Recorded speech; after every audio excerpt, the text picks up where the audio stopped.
Hi, today I'm going to show you a technique that I've been working on, a solution to a problem that I had that I decided if I was having the issue, then probably other people were having the issue and looking for solutions. And you may have come up with another solution that's worked well for you, which is great. This is what I came up with and I just thought I'd share it. So I've got a panel here, this really pretty panel. And I'll switch views here in just a second, but the problem that I've had, and I've experienced this more than just recently, but these panels are great, but when you try to fussy cut your little pictures out of them, they tend to not always be perfectly square, and that ends up being an issue because it continues to cause problems all the way down the road when you're putting them into a quilt top. And I got really frustrated and decided to figure out how I could make them more square, what the easiest way was, because just trying to cut and compensate and pull things around and shift wasn't working very well for me. So I'm going to switch views here, and we're going to go to this, and here's my panel. Beautiful pink panel with watercolor floral on it from In the Beginning Fabrics, called Pretty in Pink, and I do have a limited number of kits available and panels available. But this technique is going to work for any kind of panel that you have that you're trying to get it squared up to do fussy cutting. And this is the picture of the finished quilt top, what that will look like, the pattern that I've got. Anyway, I've gone ahead and started separating my blocks. That sounded like a loose pin. Okay, anyway, there it is. Get that out of my way. Started with these loose blocks, and I want to continue to separate them. I've kind of figured out what I need to do for borders around these blocks. For my purposes, in my quilt it calls for 10.5-inch blocks, and so I've kind of figured out what I needed to do. And I'm going to finish cutting them apart here. And I just know what my measurements needed to be, roughly. So I'm going to just take off some of the excess and get them separated so they're easier to work with.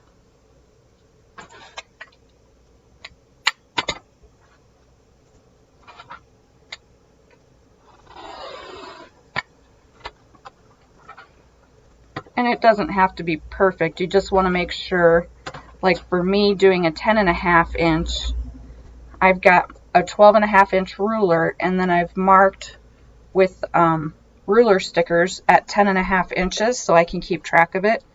So I don't actually need to use a 10.5-inch ruler or anything. And I want to make sure that what I'm cutting is bigger than my 10.5 inches to start with. So here's my 10.5, and I'm about 1/4 of an inch on this side and way over that on this side, these two sides. So that will give me a good start. And I'm going to go ahead and separate these two as well so that they're ready to go. And each one will be a little bit different, and it depends on how they were rolled onto the bolt, how much they stretched. And sometimes you'll find that the further away they are from the center, they're stretched more. It just kind of depends. But it's not very often that they're actually straight in a way that you can completely use them. The other thing that I'm going to do is I'm going to just press out the fold, make things a little flatter. And this Mr. bottle has just got water in it, so I can just press this, get rid of that wrinkle.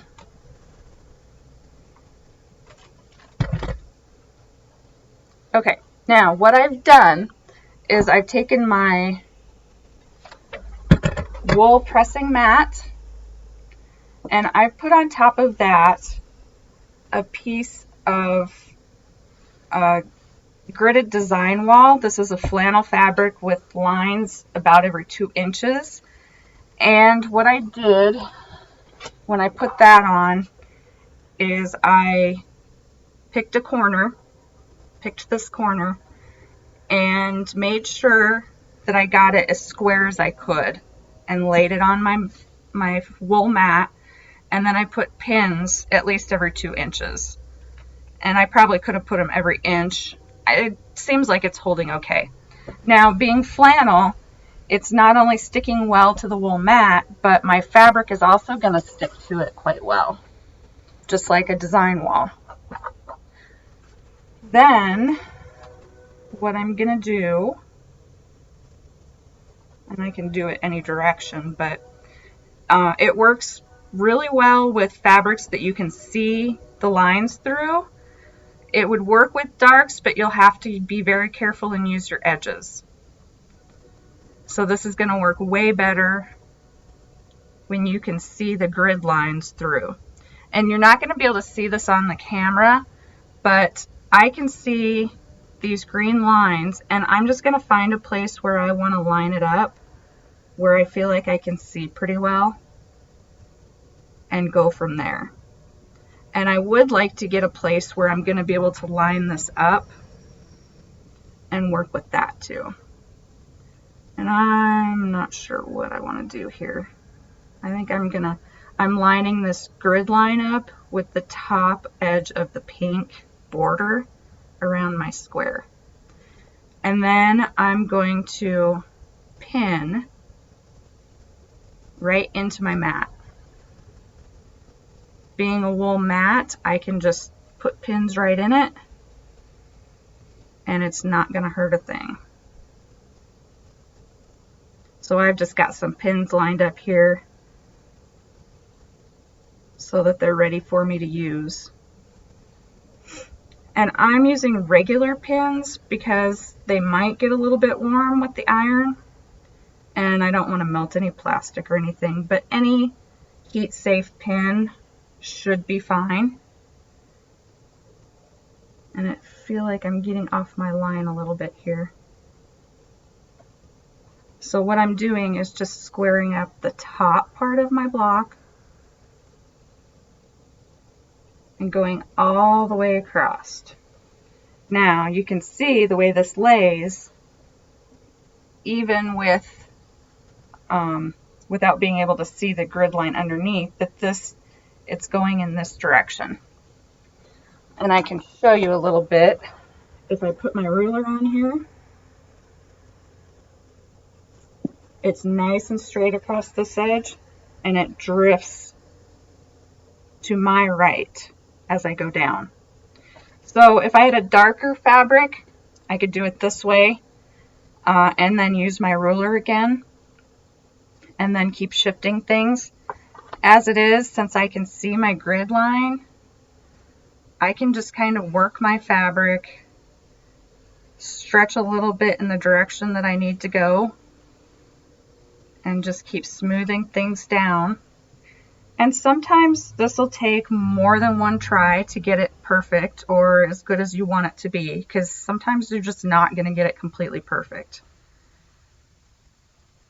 I've also found that in some cases, all I need to do is pin the top row, and that's enough to get me the results I want. This one, I think I'm going to go ahead and pin at least a little bit on the side, because it really doesn't want to stay where I'm trying to push it, at least at the top there. I try to keep my pins just on 2 sides, and that leaves the rest of it open for my iron to work.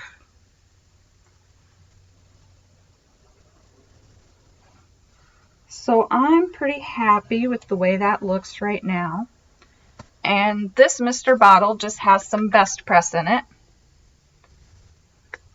I just put it in a Mr. Bottle to make it a little bit nicer to use. And I'm going to spray do a decent job of spraying my block. And let that soak in just a second. And then I'm going to iron it. And I don't want to lay the iron flat and pull, because that'll just shift things back out of whack again. I just want to kind of glide across and press. So I'm just barely putting the iron down, and then I'm going to go ahead and press.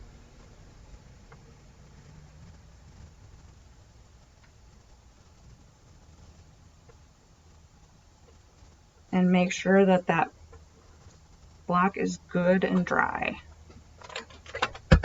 Okay, then I can pull all my pins, and I want to let the block cool off just a little bit. I really don't want my ruler on it when it's really hot. We all know that acrylic rulers are a bit of an investment, and I don't want to wreck my ruler. This one I've also got the non-stick pieces on it, that I cut to size. They don't come off very easy, but and I don't want to wreck that finish either. So then, and what I've been doing is I'll start on my next block while this one cools off a little,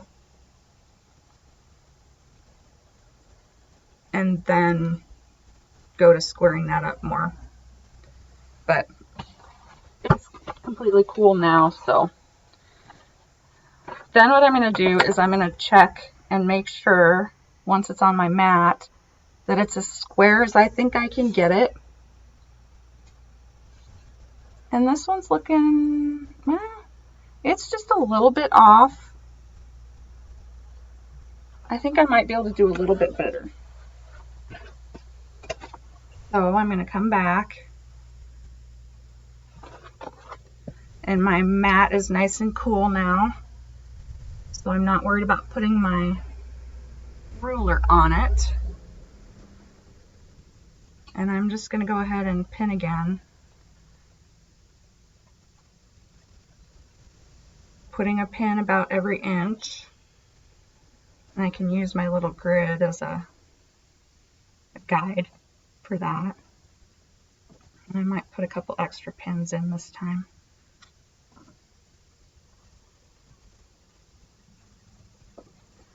And then decide where it's out of square yet,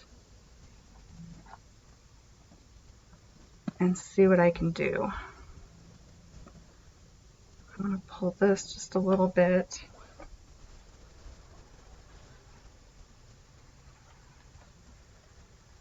And wherever I feel like I need to move things around is where I'm going to work.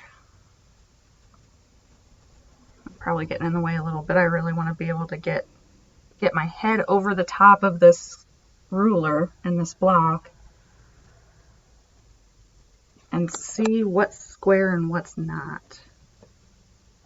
I think the whole thing just still needs to shift just a bit to the left. So I'm actually going to put my pins on this side this time.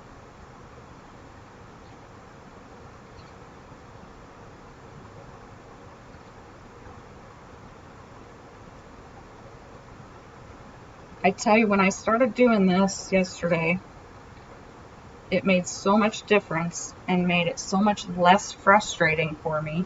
Well, of course, now I'm going to have a hard time getting my ruler in there. That I was much happier with my results, and I think when my quilt top goes together, I'll be much happier with my results.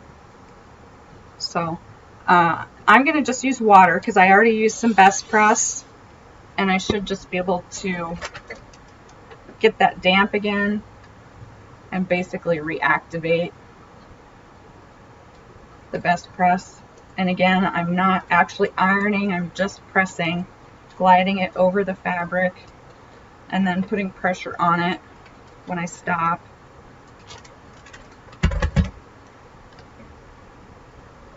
And then I'm either, if I want to check it again before I take it off of my board, I'm gonna let it cool before I use the ruler. Otherwise, I'm gonna put it on my cutting mat and take a look at it.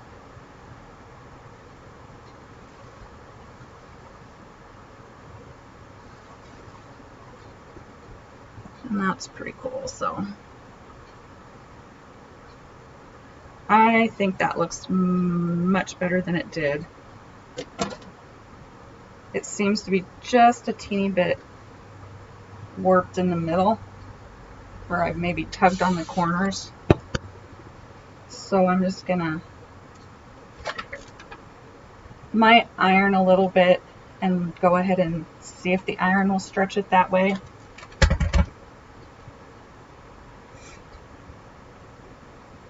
And then I'm gonna try again on the cutting mat and see how it looks.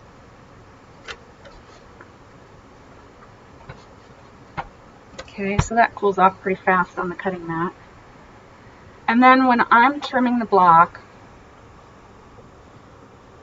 I might just take a little bit off at a time because I want to try and get it my 10.5 inches centered. And this particular block is not square, it's a rectangle.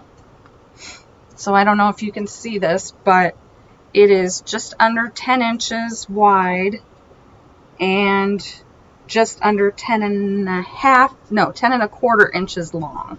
So a little bit odd, but we can still work with it. And I'm much happier with how square this is. So now I'm going to concentrate on these two sides because my poor brain cannot handle doing all 4 sides at once, even though with the square ruler I could do it all at once.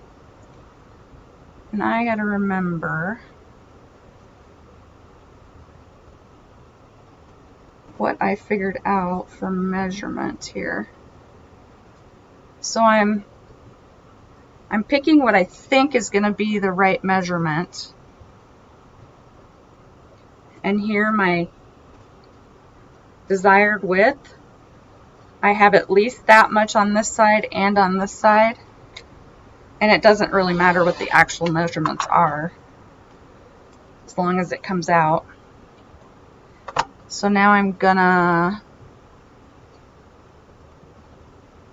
take what I used for measurement here and use the exact same measurement on this side. And I'm using my pink edge as a guide to measure from. And you can see if I trim it, I'm not quite going to hit my desired line. So I'm going to move my ruler just a teeny fraction of a hair back, trim that off, and then go back to the other side and redo this measurement. And what I can do now is line up my cutting line on this side.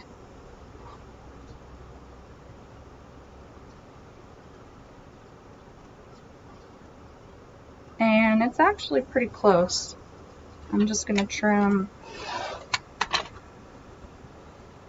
this little teeny sliver off of the one edge. Okay, so that's got those 2 sides. And then I'm going to check these 2 sides. And here's my cutting line, my 10.5 inches.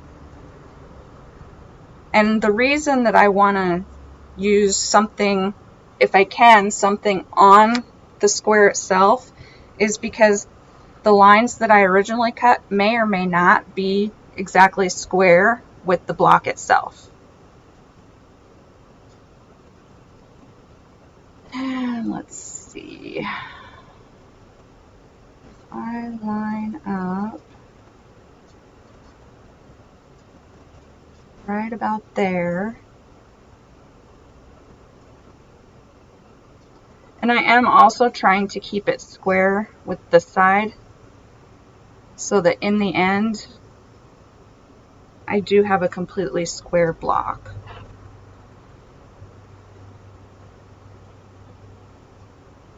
So it's a little bit of a balance. And I'm just going to trim that little sliver. And then go to this side. Check my cut line. And I may have to go back and forth a couple of times, but I find that that's worth it for getting a good result. So here, if I go just a hair's width more than a 1/4 inch outside of the pink border, then I'm about the same on the other side. And when I spin it, if I trim this off, I spin it back around, I can probably use my cut line, line that up, and finish squaring it up. And again, I knew that it was off of square, so when I made my original cut, it was a little bit more square with where the fabric was at before I got it squared on my ironing mat. So I just trimmed a little bit off of this side, and I think it looks really good. So there, it's got some best press in it, so it's a little bit more stable, and that block is ready to go. So I'm going to do one more for you here. Let's do the kitty cat.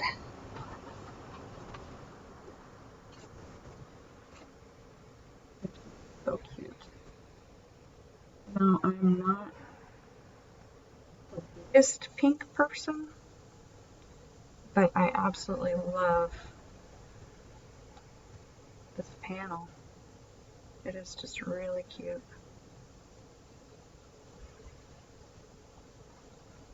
So again, you can't really see with the camera, but I'm getting my top line of the pink border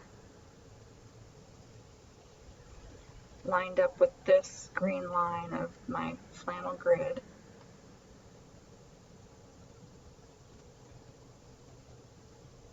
Pinning the top.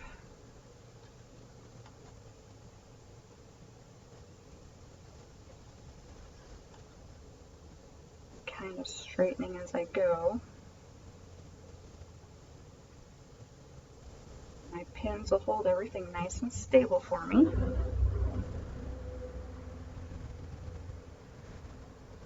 And then this pink line is actually right inside this green line.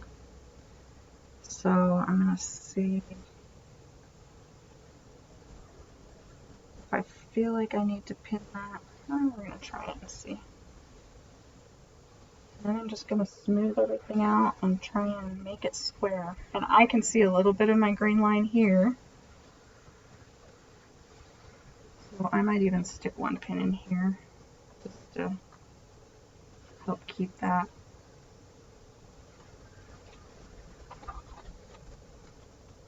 Although it might be easier. I'm going to double check with my ruler, see how close I feel like I am. There's a little pink sticking over the top here, so I'm just going to pull that down a bit. Just smooth it down and see if that helps.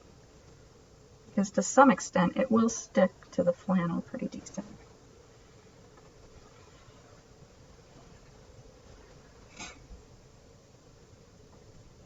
And then see where I'm at for square on this side. I feel like it needs to shift just a teeny bit. So I'm kind of just pushing a wrinkle over, if that makes any sense. And I'm going to hit it with my best press. Get it pretty good. Let that soak just a bit. I don't want to stretch anything. And then hit it with the iron and set that best press in. Just gliding across.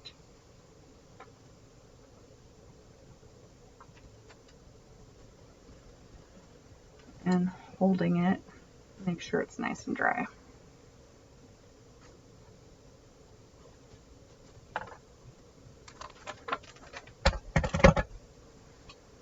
And if I wasn't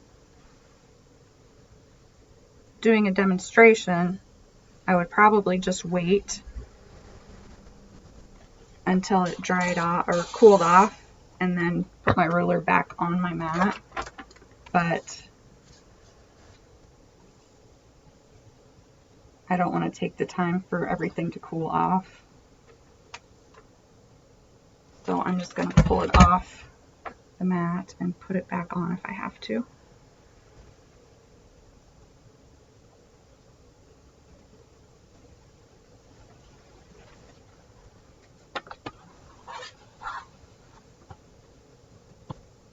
Okay.